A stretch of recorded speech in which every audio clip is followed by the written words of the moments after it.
किसी ने कहा कि मैं आईएएस अधिकारी बनूंगा, किसी ने कहा मैं आईपीएस बनूंगा, किसी ने कहा मैं जज बनूंगा, किसी ने कहा मैं इनकम टैक्स का इंस्पेक्टर बनूंगा, कोई ने कहा मैं एग्रीकल्चर का साइंटिस्ट, एक और इसरो के अंदर मैं अपना अंतरिक्ष में वैज्ञानिक बनूंगा, और कोई ने कहा मैं सेना में जाऊंगा। जरूर सबके लिए शुभकामना है, लेकिन मैं उम्मीद कर रहा था कोई ये तो बोले कि नेता बनूंगा।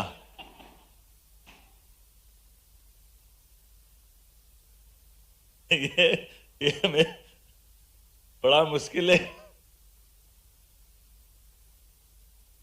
मैं अब ये कठिन तो है, काम तो कठिन है, मंच पे ऊपर बैठ के तो कठिन बोलना ही पड़ेगा। बच्चों से पूछो कठिन है कि नहीं है। लेकिन ये हमारे लिए, इस लोकतंत्र के लिए, आज के समय के लिए विचारवान विषय तो है कि दुनिया का सबसे महान देश हमको बनाना है और दुनिया के अंदर भारत के गणतंत्र की छाप छोड़ना है। तो हमारे टैलेंटेड लोग भी अपने कामों के साथ, इसका मतलब क्या हुआ, प्रतिभा अगर है तो प्रतिभा के बलबूते पर हम चाहते क्या हैं। चाहने के लिए अगर हमारा दायरा देखें तो एक तो ये हो जाएगा कि मैं अपने जीवन में मेरी सुख सुविधाओं के लिए जो बेहतर से बेहतर हो जाए, मैं मेरे तक रहूंगा तो मेरी प्रतिभा के साथ न्याय करूंगा कि अन्याय करूंगा। ऐसे उदाहरण हमको देखना पड़ेंगे कि बड़ा टैलेंटेड व्यक्ति है, लेकिन टैलेंटेड होने के बाद भी अपने यहाँ मेरिट की बात आ रही, मान लो तो अभी तो ये मेरिट पे ही अपन बात कर रहे हैं, तो मेरिट में तो आप खतरे में जाओगे अगर मेरिट के अंदर जाओगे तो। मेरिट के उदाहरण बड़े डरावने भी हैं लेकिन अच्छे भी हैं। मेरिट में एक हमको दिखता है भगवान राम से जिसका झगड़ा हुआ, वो मेरिट में तो बहुत मजबूत था। क्या कमी थी उसमें? मानव सुख में ऐसा माना जाता है कि 10 सुख जीवन में जिसको मिल जाए उसका जीवन सफल। और 10 सुख में क्या क्या आते हैं? तो 10 सुख में पहला सुख निरोगी काया, मृत्यु तक शरीर वैसा का वैसा रहे। एक एक करके उनके जीवन के सारे सुख गिन लो तो धन संपत्ति, पुत्र और सुयोग्य पत्नी, सारी चीजें हैं, लेकिन नैतिकता में कहां था वो?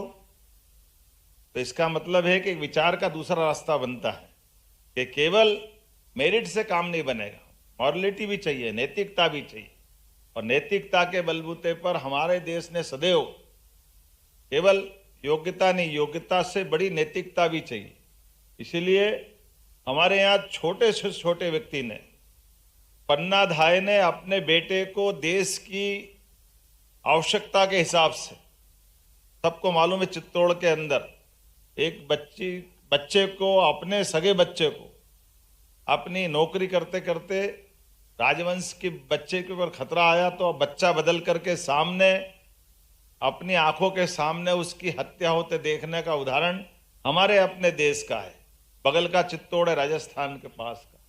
और ये एक नहीं, ऐसे कई उदाहरण भरे पड़े जहां हमने अपने देश काल परिस्थिति के हिसाब से, यहाँ के संस्कारों के बलबूते पर, हमारे सामने कहने के लिए भगवान श्री कृष्ण का उदाहरण, अगर भगवान शब्द हटाएं, क्योंकि भगवान शब्द कहते हमको लगता है भगवान ही कर सकते, लेकिन मानव जीवन के नाते से देखें तो कंस के अत्याचार के बाद, कंस को मारने के बाद दुनिया का पहला उदाहरण बना है कि जब उन्होंने अपने लिए सत्ता हासिल नहीं की, कुर्सी हासिल नहीं की, लेकिन सत्ता पे उग्रसेन महाराज को बिठा करके गणतंत्र की स्थापना की।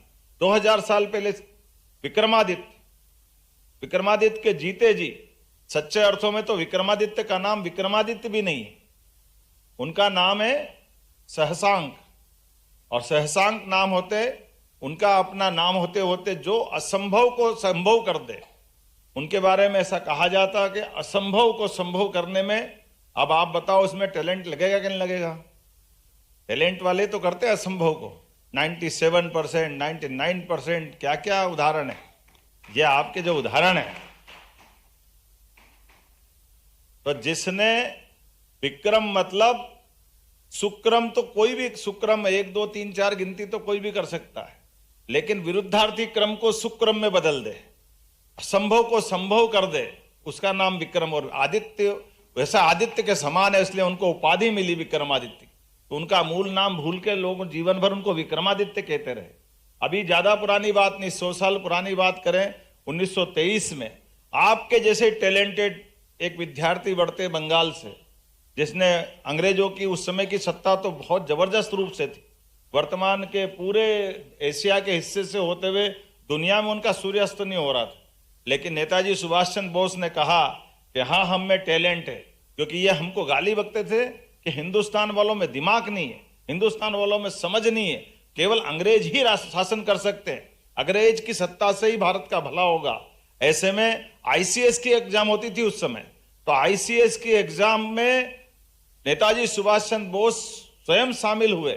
शामिल होने के बाद उसमें प्रावीण्य सूची में आए, और प्रावीण्य सूची में आने के बाद उन्होंने नौकरी नहीं की, अपने प्रमाण पत्र को फाड़ के फेंक दिया। यह अंग्रेजों के मुंह पे जूता मारा उन्होंने कि यह हमारा टैलेंट है, लेकिन हम अपनी प्रतिभा के बलबूते पर,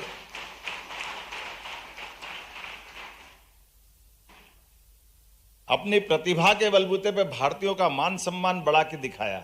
और बात का काल सबके सामने, अपने जीवन में नेताजी सुभाष चंद्र बोस ने आजादी के खास करके सेकंड वर्ल्ड वॉर के समय एक ऐसी सेना, उसके पहले वो कभी सेना में नहीं गए, लेकिन सेना के सेनानायक बन करके बर्मा तक युद्ध करते हुए आए। ये हमारे लिए, भारतीय लोगों के लिए गौरव की बात है। और ऐसी एक नहीं कई सारी बात है, अपने यहाँ उदाहरण भरे पड़े हैं। यशस्वी प्रधानमंत्री नरेंद्र मोदी जी के लिए जोरदार अभिनंदन करो, हमारे लिए तो आंखों के सामने दिखो। इनसे बड़ा आदर्श उदाहरण कहां रहेगा? क्योंकि मैं ये बात कारण से कह रहा हूं, यहां बच्चों को स्कूटी दे रहे हैं, तो मेरे ख्याल से मंच में से भी कई लोग होंगे, मैं भी आप में से हूं, जो सरकारी स्कूल से पढ़ के निकले। हमको प्राइवेट स्कूल की सारी सुविधाएं नहीं मिली, लेकिन उसके बावजूद भी पढ़ने का मौका है। तो नरेंद्र मोदी जी भी सरकारी स्कूल से निकले, और सरकारी स्कूल से निकलने के बाद एक प्रश्न का उत्तर आप भी देना। केवल मैं किसी का अपमान करने के लिए नहीं कह रहा हूं, लेकिन समझने के लिए तो पर्याप्त होगा कि हमारे यहां पर एक प्रधानमंत्री कहते थे कि मैं 1 रुपया पहुंचाता हूं तो नीचे 15 पैसे पहुंचते, और उसके बाद के एक बहुत बड़े, कहां विदेश में कौन सी यूनिवर्सिटी में पढ़ के आए थे मनमोहन सिंह जी? कैम्ब्रिज है ना, कहां गए थे? और उसके पढ़ने के बाद वो गवर्नर बने, गवर्नर के बाद वित्त मंत्री बने, वित्त मंत्री के बाद 2 बार प्रधानमंत्री बने। अब इससे बड़ा तो कोई, उनको तो फाइनेंस की डिग्री थी सब उनके पास, फाइनेंस के बहुत बड़े विद्वान थे। लेकिन ये छोटी सी बात नहीं मालूम पड़ी कि आदमी के लिए बिना पैसे का बैंक में खाता खोल दो तो उसका पैसा उस तक पहुंच जाएगा। ये चाय वाले ने कर दिया, नरेंद्र मोदी जी ने, जिनने कोई फाइनेंस की डिग्री नहीं ली।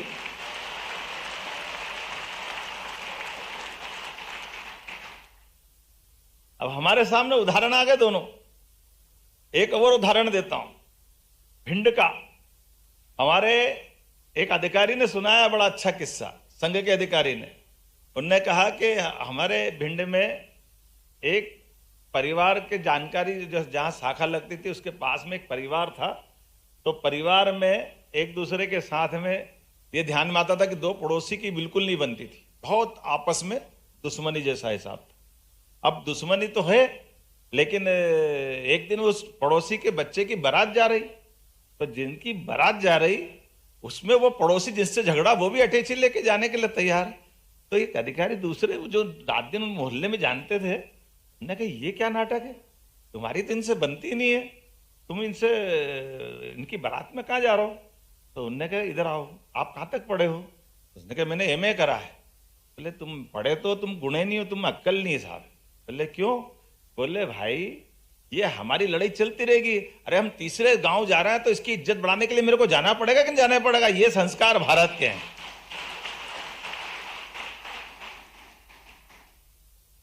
ये किताबों से नहीं आ सकते।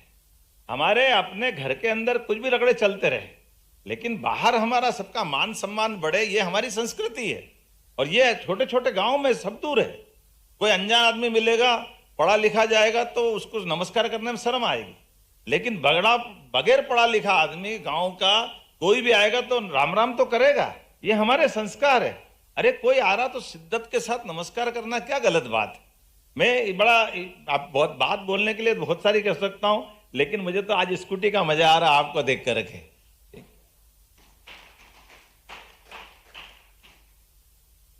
मैं मेरा अनुभव सुनाता हूं।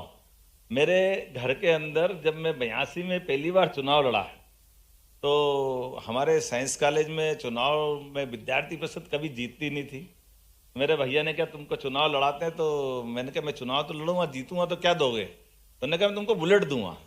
तो उस समय बुलेट बड़ी बात रहती थी, बहुत 82 की बात है। तो हमने कहा मैं बुलेट तो लूँगा, और उसमें 5 रुपये पेट्रोल, 5 रुपये लीटर था। तो बुलेट लेने के लिए मैं जी जान से चुनाव लड़ा, चुनाव जीत भी गया। अब संयोग ऐसा हुआ कि चुनाव का चस्का लग गया।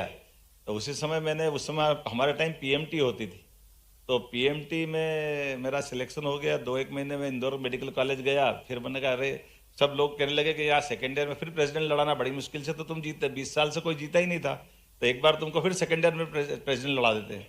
अब मेरे को भी लगा कि इधर बुलेट भी मिल रही है और मेरे को तो चुनाव लड़के जीतना है। तो मैं वापस मेडिकल छोड़े आया, वापस बीएससी करने आ गया साइंस कॉलेज में। और साइंस कॉलेज में आके फिर सेकेंड ईयर में चुनाव लड़ा, प्रेसिडेंट बना, यूनिवर्सिटी प्रेसिडेंट बना। भैया ने कहा कि बिल्कुल तुम्हारे से, मैंने कहा कमिटमेंट है ना, चुनाव जीतोगे तो दोगे। तो मैंने कहा यार ये पुरानी का क्या करेंगे? बोले हटाओ इसको, पुरानी में तुमको दूसरी दिला देता हूँ। फिर उन्होंने बुलेट दे दी मेरे को एक और। तो फिर मालूम पड़ा, अपने को आनंद आ गया, हाँ ये ठीक है। अब अगली बार फिर फाइनल में पहुंचा तो मैंने कहा अब मैं तो जीत गया 2 बार, अब बाकी का क्या करूं? मतलब मेरी पार्टी जीतेगी तो फिर बुलेट दिलाओगे? बोले हाँ बिल्कुल दिलाऊंगा। तो मुझे इस बात की, जैसे ये जो अपना आनंद है, छोटा सा पुरस्कार है, लेकिन उसके बाद से 88 तक चुनाव चलते रहिए। मैं हर एक बार अपनी पार्टी को वहां जिताता रहा। भैया बराबर कमिटमेंट के साथ, पुरानी बिके ना बिके, नहीं तो बेच देते थे आराम से कि दूसरी दिला देते हैं, लेकिन नहीं बिकेगी तो भी दूसरी दिला देते कि तू चुनाव जीतता रहे, बाकी तो अपन सब देखते रहे, कोई झंझट नहीं।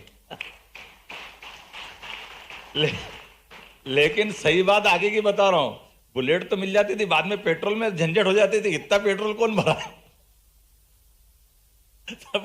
बड़ा मुश्किल जाता था कि अब ये पेट्रोल 5 रुपए लीटर, लेकिन 5 रुपए भी बड़ी बात है, तो सोच समझ के चलाना पड़ता था कि इतनी चलाएंगे, आएंगे जाएंगे, बाद में फिर रोज रोज तो पेट्रोल का पैसा दिक्कत आती है। लेकिन आप भाग्यशाली हो, इलेक्ट्रिक व्हीकल का मजा अलग है। आपको तो बिजली का बटन दबाना, दिन भर चलाना, लेकिन इतनी भी मत चलाना कि अपने लिए पढ़ाई से ध्यान भटक जाए। लेकिन आने वाले समय में, जो मैंने अभी स्टार्टिंग में क्या, मेरे को कोई एक भी आदमी ये कहते नहीं मिला कि मैं शिक्षक बनूंगा, एक भी कोई ये विद्यार्थी ये नहीं मिला कि मैं अच्छा किसान बनूंगा, एक भी कोई ये कहने नहीं निकला कि मैं नेता बनूंगा, एक भी कोई ये कहने को नहीं निकला कि मैं उद्योगपति बनूंगा। आप बताइए, ये लाइन भी उतनी महत्व की है। उद्योगपति, मैं अभी जापान गया था, जापान में एक जो अभी अपने आप बहुत अच्छी पैनासोनिक कंपनी है, पैनासोनिक की स्टार्टिंग जहां से हुई, उन्होंने जो कंपनी की शुरुआत की, आपको ध्यान हो, पैनासोनिक तो टीवी आए थे पहले, बहुत जबरदस्त, बहुत बड़ी कंपनी हो गई, लेकिन बहुत गरीब परिवार से उनने अपनी कंपनी की शुरुआत की। आज की स्थिति में उनकी कंपनी के अंदर लगभग 18 करोड़ लोग काम कर रहे हैं देश भर के अंदर। कितनी बड़ी कंपनी उनकी हो गई। और ये बात बिल्कुल सही है कि हमारे माध्यम से हम नौकरी करेंगे तो अकेले करेंगे, हम कोई अपना खुद का काम करेंगे तो कई लोगों को रोजगार दे सकते, कई लोगों को कई प्रकार से मदद कर सकते। और अपने तो स्वावलंबी भारत में ये बड़े पैमाने पे संभावना। तो मैं उम्मीद करूंगा आप में से, हम में से कई सारे लोग टैलेंटेड में, अमेरिका के एक राष्ट्रपति का नाम भी आता है, अब्राहम लिंकन। कितनी बार आ रहे थे साहब वो? 13 बार, 13 बार लगातार। वो भी ऐसे ही गरीबी रेखा से निकले। पढ़ने के लिए घर में लाइट नहीं, तो जो बाहर लैंप था उनका सड़क का, उस पे, उसके नीचे पढ़ते थे। लेकिन पढ़ने के बाद जब राष्ट्रपति बने, और राष्ट्रपति बनने के बाद उनने जो काम किया है, दुनिया याद रखती, बाकी राष्ट्रपति भूल जाते, लेकिन अब्राहम लिंकन सदैव याद रहते हैं। मैं उम्मीद करता हूं आप में से वो सारी संभावना है। मेरी अपनी ओर से सबको शुभकामना, बधाई, बहुत बहुत धन्यवाद।